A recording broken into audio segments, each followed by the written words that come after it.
Buenas tardes, estudiantes. En primer lugar, espero que ustedes y sus familias se encuentren bien. Estamos trabajando con esta modalidad, tal como les indiqué en el correo, ya que, empezamos con la unidad número 1 de los terceros medios en lengua y literatura, con conceptos nuevos, contenidos nuevos que debemos trabajar y que es importante profundizar un poco más en ello, más allá de una guía semanal. Por lo tanto, vuelvo a recordar que vamos a trabajar de este modo y así usted puede volver a ver la clase cuantas veces quiera.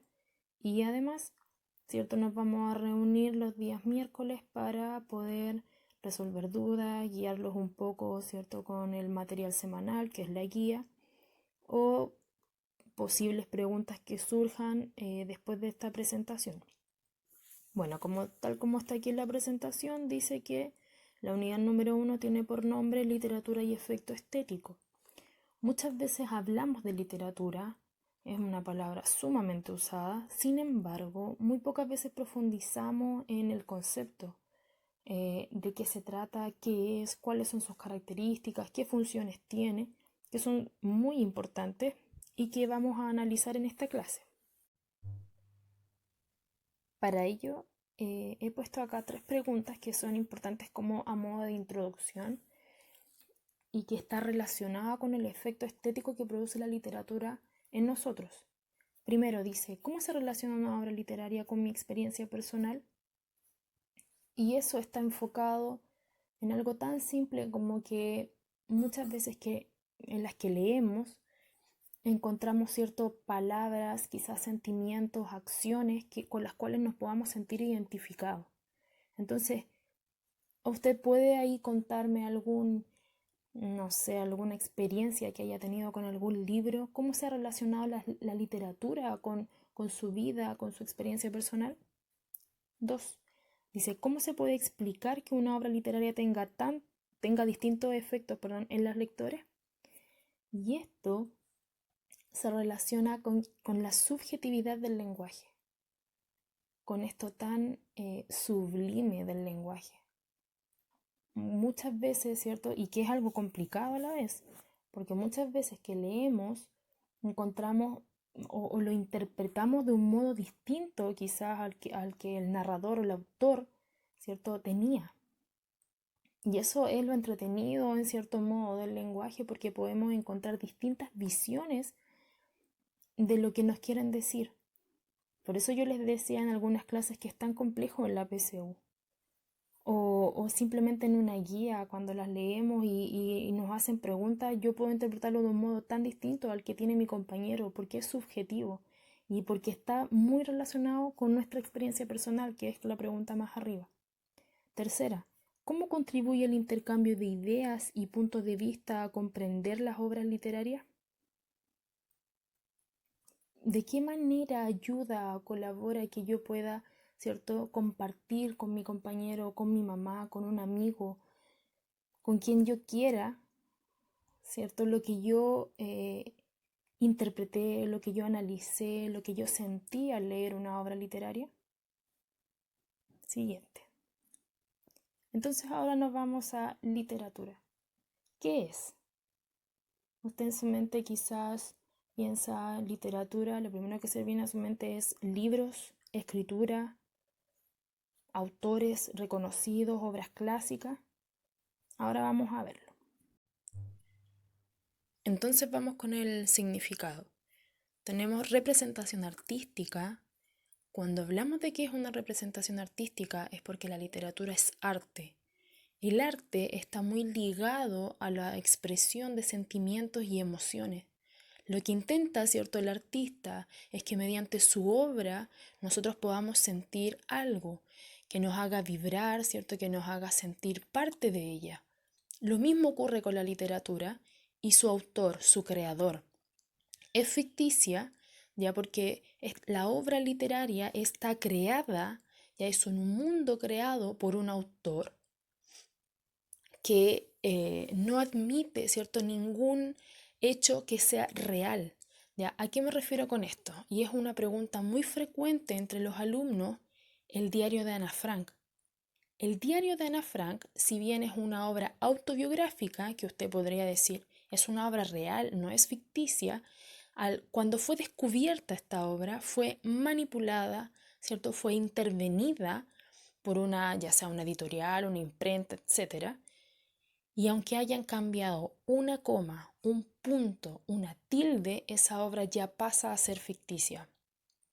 Deja, ¿cierto? Ya su realismo en sí, su obra real, para ser una obra ficticia. Cualquier obra manipulada, intervenida, deja de ser real, independiente si los hechos narrados allí lo son, que se expresa a través de la palabra, ya sea en un mensaje oral o escrito. Y esto es porque antiguamente, ¿cierto?, estaba la tradición oral. Todo se transmitía de boca en boca. Todos los conocimientos, los saberes, la información se transmitía de manera oral.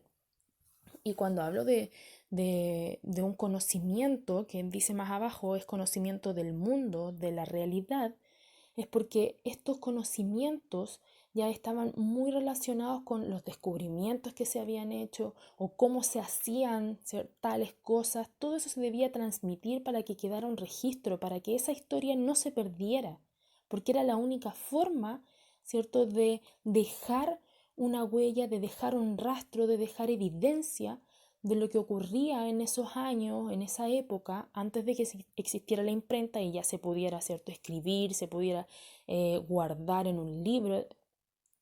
Como no existía eso antes, se debía transmitir así de generación en generación, de boca en boca. De hecho, si recordamos, el origen de los géneros literarios parte así, por la tradición oral. Recuerden, en el género lírico, por ejemplo, ¿cierto? En el género dramático, todo partió, ¿cierto?, por esta tradición oral, por la gente que en las calles contaba historias y que fue quedando en la memoria, ¿cierto?, de las personas y se fue transmitiendo de generación en generación. Cuando hablamos que es el dominio de la ficción mímesis de lo posible, es porque lo que intenta el autor ya es crear un mundo que parezca real dentro de la obra. Mímesis, ¿cierto?, igual a lo posible, que tenga este carácter verosímil, que usted se adentre en la obra y diga, si esto puede ocurrir, esto es posible dentro de ese mundo, independiente si los hechos son fantásticos o maravillosos, que los vamos a ir viendo más adelante, ¿cierto? Pero aquí encontramos, por ejemplo, esto de los mundos ficticios. Cuando usted lee una obra, se adentra en ella, independiente si los hechos a usted les parecen fantásticos, que no pueden ocurrir, ¿cierto? En el mundo real, común y cotidiano en el que vivimos, dentro de la obra parece posible.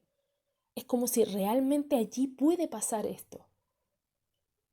Ahora también encontramos algunas obras que se apegan mucho a la realidad, ya con historias comunes, corrientes, ¿cierto? Que tienen este carácter más realista. Sin embargo, encontramos otras obras que no lo son, ¿ya? Pero que además tienen esta característica tan importante y fundamental dentro de cualquier obra literaria, que también está cargado, dotado de cierta belleza, en que nosotros podemos creer que en ese mundo, en esa obra, en esa historia, lo que ocurre allí puede suceder, puede pasar. Esta obra literaria además se divide en dos aspectos fundamentales con los cuales no sobrevive una obra literaria si no están estos aspectos. La situación enunciativa, es decir, lo que se dice en una obra literaria, lo que se narra, se divide en dos aspectos. Uno es la enunciación extraliteraria, que se relaciona con lo que está fuera de la obra, con lo externo, y ahí que esto es totalmente concreto, ya es algo que podemos tocar, que podemos palpar.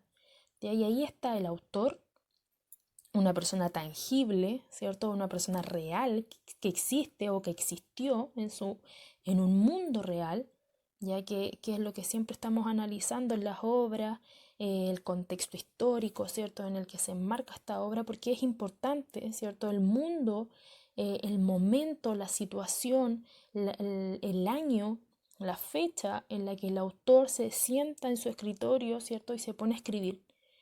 ese mundo real en el que está inserto el autor siempre influye de alguna manera en la obra, ya sea en lo político, en lo social, en lo económico, en lo religioso, pero siempre hay algo, ¿cierto?, de ese mundo real en el que está el autor en la obra literaria que él crea.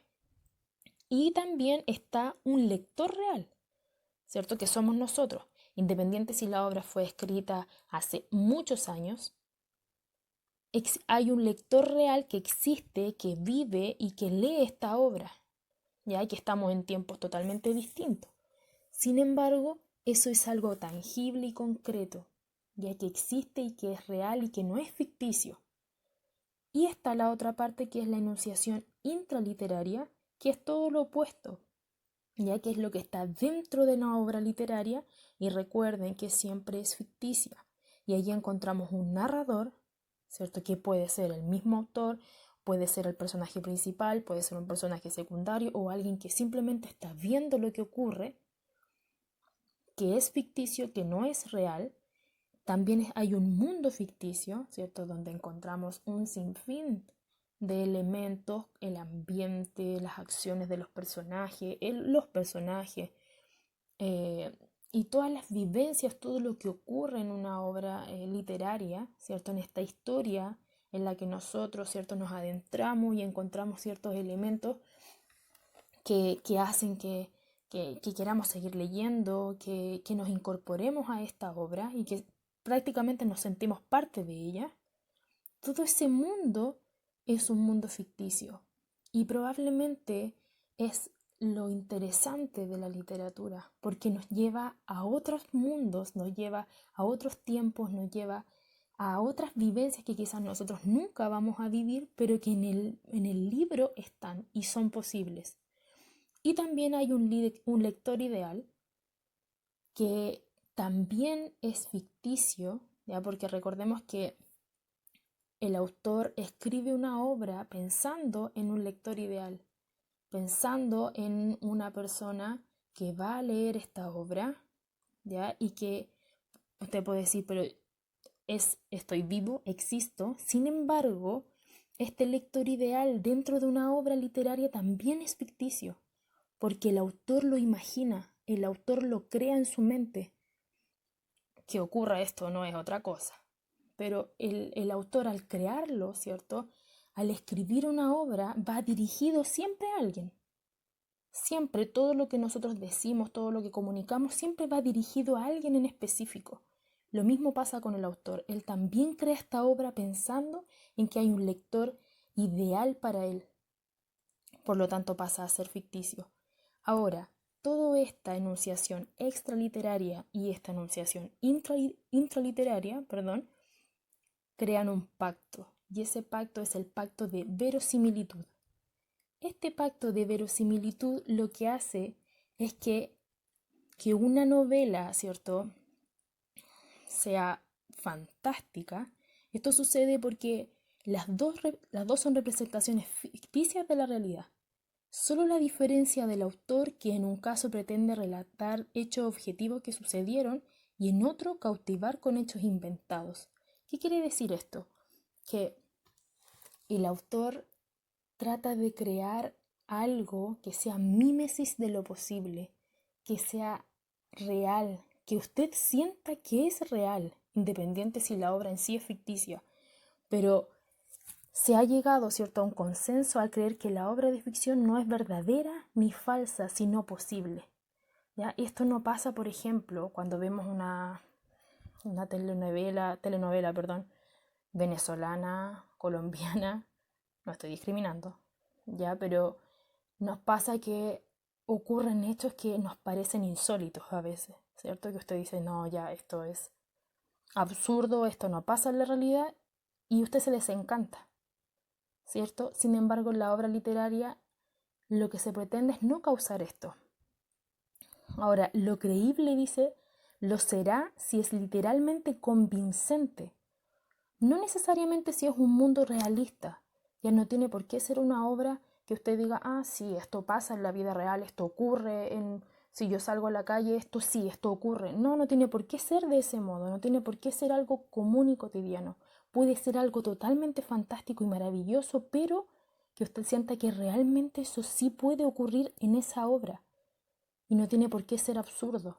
Es parte de ese mundo ficticio, de ese mundo literario. Y ese es el pacto de verosimilitud, que sea algo igualmente verdadero, que sea algo posible, que sea algo real dentro de la obra. Siguiente.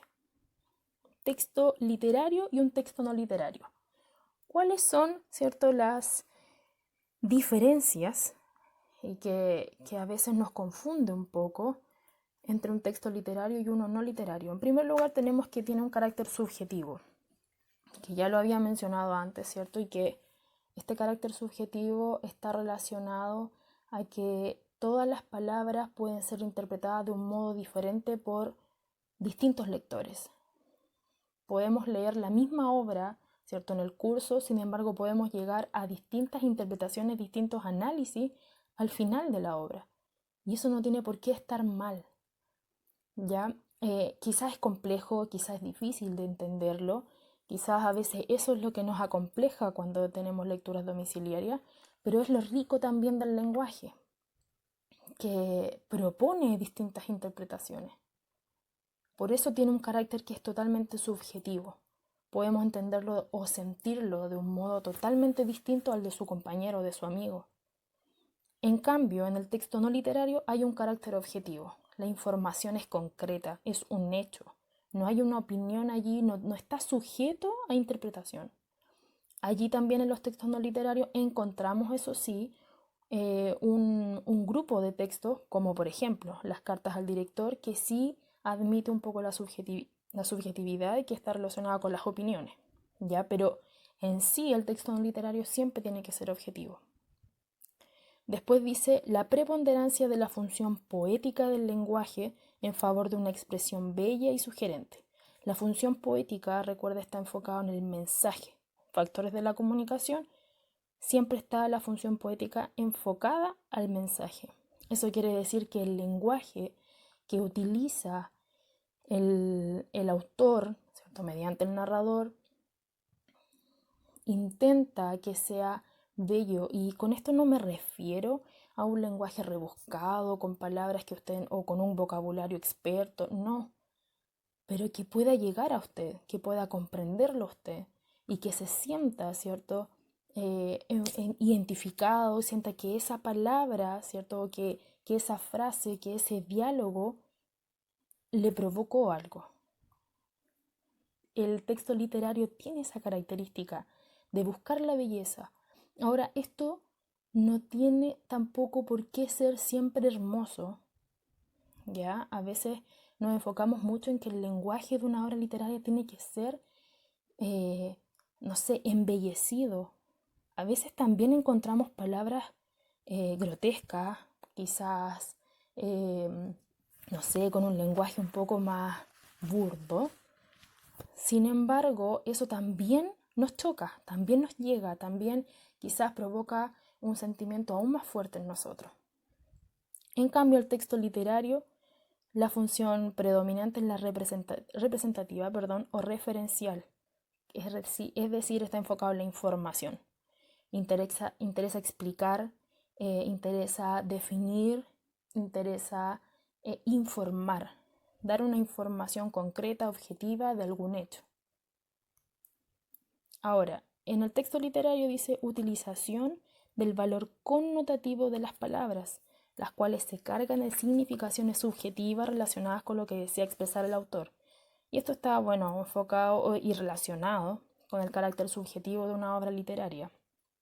Lo connotativo es cuando una palabra tiene múltiples significados, ¿ya? Un ejemplo muy básico de esto es, por ejemplo, pato, ¿cierto?, como un ave, y pato nosotros lo utilizamos cuando quedamos sin dinero. Eso es un valor connotativo, ya que se utiliza bastante en el lenguaje y que también es una forma de embellecerlo. En cambio, en el texto no literario dice utilización del valor denotativo de las palabras, las cuales expresan de manera eficaz y exacta lo que se desea decir. El lenguaje denotativo es aquella palabra que nosotros buscamos en el diccionario y aparece allí y que no tiene ninguna otra interpretación más que esa. No utiliza este tipo de, no sé, no utiliza refranes, no utiliza palabras que puedan tener otro significado más que el que aparece en el diccionario. Eso es lo denotativo. Después tenemos el empleo de un lenguaje plurisignificante. Puede ser interpretado de distintas formas, simbólicamente, por diferentes personas y en cualquier época. Si nosotros leemos, por ejemplo, el Mio Cid, el Quijote de la Mancha, que hay tantas versiones, pero las más antiguas tenían un lenguaje que probablemente ahora en nuestra época es muy complejo, ¿cierto?, de entender. Sin embargo, en esa época lo entendían claramente, era el lenguaje que ellos utilizaban. El lenguaje tiene este carácter que es evolutivo, se transforma con el pasar de los años y cada año, de hecho, cada día, podríamos decir, se inventan, se crean nuevas palabras. Por lo tanto, el texto literario tiene esta característica de ser plurisignificante. Una palabra puede tener múltiples significados. Pasa mucho en la poesía, que a veces también es un poco difícil de interpretar, ya, o de entender lo que nos quería decir el autor, pero esta característica es propia de un texto no literario. En cambio, en el texto no literario, el empleo de un lenguaje monosémico, es decir, de un solo significado, para cumplir las necesidades del emisor, las cuales apuntan a crear mensajes sobre su realidad referencial. Las palabras, el texto en sí, deben significar única y exclusivamente lo que es real para todos. Nuevamente, y si ustedes se dan cuenta, todas las características van de la mano, van enlazadas, se, se relacionan mucho, ya, porque acá encontramos que el lenguaje no puede ser interpretado de otra forma, tiene que ser concreto, exacto, único, ya, porque el mensaje que se desea entregar tiene que ser para todos igual. No admite ninguna otra interpretación. Ya, ahora vamos a ver las 5 funciones fundamentales de la literatura. La primera es que es educativa o moralizante. Esto quiere decir que el texto lo que hace es tratar de regular los valores y las costumbres de las personas. Esta función tuvo más preponderancia en algunas épocas tales como la Edad Media y el neoclasicismo. Allí surge un tipo de texto que es bien conocido por ustedes, que es la fábula. La fábula tiene este carácter didáctico. Ya encontramos animalitos, ¿cierto? Como personajes que cumplen acciones y tienen funciones dentro de una obra. Sin embargo, siempre finalizaba esta obra con una enseñanza, ya que nos hacía reflexionar, que nos hace pensar cómo debemos actuar, qué no debemos hacer. Entonces siempre estaba enfocado a la conducta de nosotros como humanos. Luego está la característica cognoscitiva, ¿ya? En que el texto literario intenta entregar conocimiento de la realidad en la que se sitúa. Y esto está muy relacionado con lo que ya mencioné anteriormente, en que se transmitía esta información, estos conocimientos de los sabios de generación en generación, de boca en boca, ¿cierto? Cuando no existía la imprenta. Y ahora, por supuesto, que están los libros, también encontramos esta información cuando queremos buscar, no sé, ciertos textos que nos ayuden a comprender ciertas materias, ciertos conceptos, ciertas asignaturas. Lo encontramos, ¿cierto?, en los libros donde está allí la información, el conocimiento, el saber. Luego está la crítica social, que lo que hace es abordar los problemas éticos del medio histórico en que se desarrolla. Se presenta en tendencias como el realismo o el naturalismo. Aquí hay bastantes obras chilenas que podemos encontrar o que podemos tener como ejemplo para esta función. ¿Ya? Muchos autores trataron o tratan ya de hacer una crítica social a través de sus obras. Intentan hacernos pensar, ¿cierto?, de cómo estamos actuando, qué estamos haciendo mal. Por lo tanto, en esta crítica social se hace también en lo político, en lo social, en lo económico. Ahí encontramos un ejemplo de esto, La vida simplemente, ¿cierto? De Oscar Castro, donde vemos allí la prostitución, ¿cierto? Donde vemos un niño que está allí en el burdel. Por lo tanto, lo que intenta allí también es mostrar la realidad en que se vive. También está allí Compuerta 12, la Compuerta 12, donde se habla de los niños que eran explotados en la minera y que debían trabajar. Si bien usted lo ve como una historia, el autor también lo que pretende allí es mostrarnos la realidad, mostrarnos cómo se vivía en esa época. Para nosotros, por ejemplo, la vida simplemente, que habla, ¿cierto?, de la prostitución, nos parece algo común, ¿cierto?, porque se daba. Sin embargo, allí hay otros temas, ya que no voy a mencionar porque no sé si han leído el libro, si no podríamos leerlo, es muy bueno, muy lindo, que muestra una realidad que, que quizás está como escondida, de la cual no se habla a veces, porque todavía hay temas que son tabú, ¿cierto? Pero que el autor se arriesga y los toca en su obra. Total, recuerde que tiene este carácter ficticio, por lo tanto, no puede ser criticada tampoco.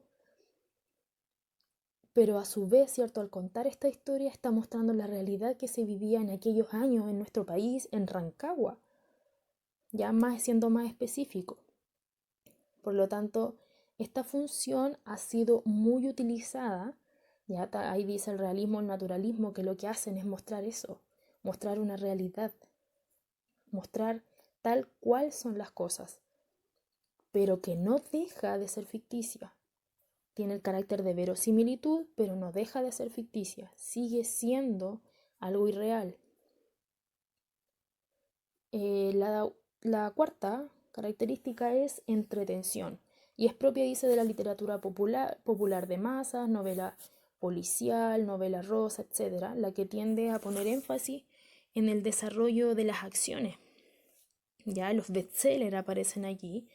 Hay mucha literatura contemporánea, ya que es más actual, que lo que hace es entretener. Ya lo que intenta es que el autor escape un poco del mundo y pueda, ¿cierto?, sentir diversión al leer el libro. Encontramos muchos libros, soy pésima en esto porque leo muy pocos libros contemporáneos, me falta un poco en esa área, ya leer libros, pero hay muchos libros así últimamente. Leo este de Carmen Twittera, estoy equivocada, no sé cómo se llama, ya, pero ella, en que, por ejemplo, ella publica libros que sí, hacen crítica y todo lo demás, yo creo que tiene todas las funciones, pero también entretiene y a la gente le gusta mucho eso. Lo que yo creo que últimamente más busca la gente es este tipo de literatura, que entretenga. Estamos muy inmersos en un mundo caótico y esta literatura ayuda a escapar. Y la última, que es estética, ya que es donde vamos a finalizar para seguir en la próxima clase, porque es lo que está enfocado también en nuestra unidad del efecto estético, que lo que pretende acá es estudiar, ¿cierto? La estética en realidad estudia la belleza, ya, y los fundamentos filosóficos del arte.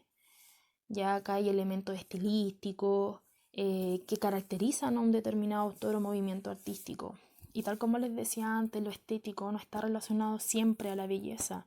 También podemos encontrar la belleza en lo feo, en lo que no está dotado de hermosura.